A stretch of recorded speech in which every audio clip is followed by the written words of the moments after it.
بسم الله الرحمن الرحيم. الحمد لله والصلاة والسلام على رسول الله صلى الله عليه وسلم، ثم أما بعد. أهلا بكم في حلقة جديدة من قعدة عرب. تخيل لو أنت مثلا مسافر وقال لك القطر هيتأخر شوية، فاللي راح جاب سندوتش، اللي راح مثلا قعد في فندق قريب كام ساعة، اللي راح عند واحد صاحبه، وبعدين لقيت واحد قال أنا هبني بيت وأقعد فيه، او مش هروح اجيب سندوتش او اجيب اكل من مطعم او كده، لا انا هجيب بوتاجاز وانبوبه واطبخ.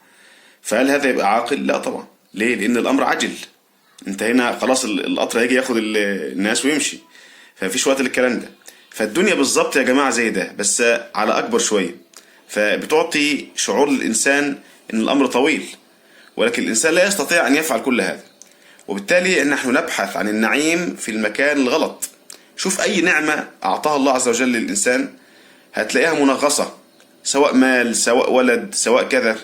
كل شيء بيفنى، كل شيء الله عز وجل بيعطيه لك بيعطيك فيه شيء من التنغيص والتكدير، وهذا أمر مقدر من الله سبحانه وتعالى حتى لا يطمئن الإنسان إلى الدنيا ويركن إليها. ولذلك يقول الله سبحانه وتعالى: ولو بسط الله الرزق لعباده لبغوا في الأرض ولكن ينزل بقدر ما يشاء. ولذلك لابد أن يكون همنا الآخرة، لابد أن نستشعر الآخرة حقيقة ونعمل لها.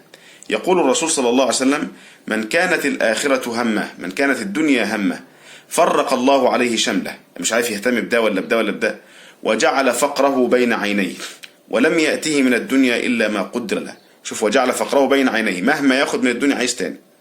ومن كانت الآخرة همه جمع الله عليه شمله وجعل غناه في قلبه، مهما أصابه في الدنيا جعل غناه في قلبه وأتته الدنيا وهي راغمة. طيب المفروض بقى أعمل أعمال عظيمة وخرافية؟ لا، الرسول صلى الله عليه وسلم يقول: أحب الأعمال إلى الله، شوف، أحب الأعمال إلى الله أدومها، اللي تستمر عليه وإن قل. أنا هقترح عليك أشياء بسيطة جدا جدا تكسب بها كثير من الحسنات وهي قليلة. بعد رمضان، طبعا احنا في رمضان بنكتر شوية، لكن بعد رمضان ممكن تحرص مثلا على الشفع والوتر، ولكن تستمر على ذلك. تحفظ آية من القرآن، تستمر على قراءة صفحة من القرآن، تقرأ صفحة في كتاب تفسير الإمام السعدي، وهو تفسير جميل جدا وسهل وميسر، ويعتبر من أجمل التفاسير اللي ممكن تصل إلى قطاع عريض من الناس. فتحرص على هذه الأمور، بس تجاهد إنك تستمر عليها. هي دي الفكرة. انت هل هيجي يوم كده تقول: لا انا مش عايز اروح الشغل، وتقعد تكسل كل شويه انك تروح الشغل لانك عارف اهميه الشغل، لا تتخلف عنه الا لضروره قاهره. فلو استشعرت حقيقه الاخره وشوف الناس بتموت حواليك قد ايه شباب هتحرص على الاخره بهذه الاعمال الصالحه، حتى وان كانت قليله، حتى لا تنقطع. تستمر في هذه الاعمال الصالحه حتى تدخل الجنه ان شاء الله. وفي النهايه نسال الله عز وجل ان يعلمنا ما ينفعنا وان ينفعنا بما علمنا، وأن يرزقنا الإخلاص في القول والعمل. ونلقاكم في الحلقة القادمة على خير، وما تنسوش تدعموا القناة والفيديو. والسلام عليكم ورحمة الله وبركاته.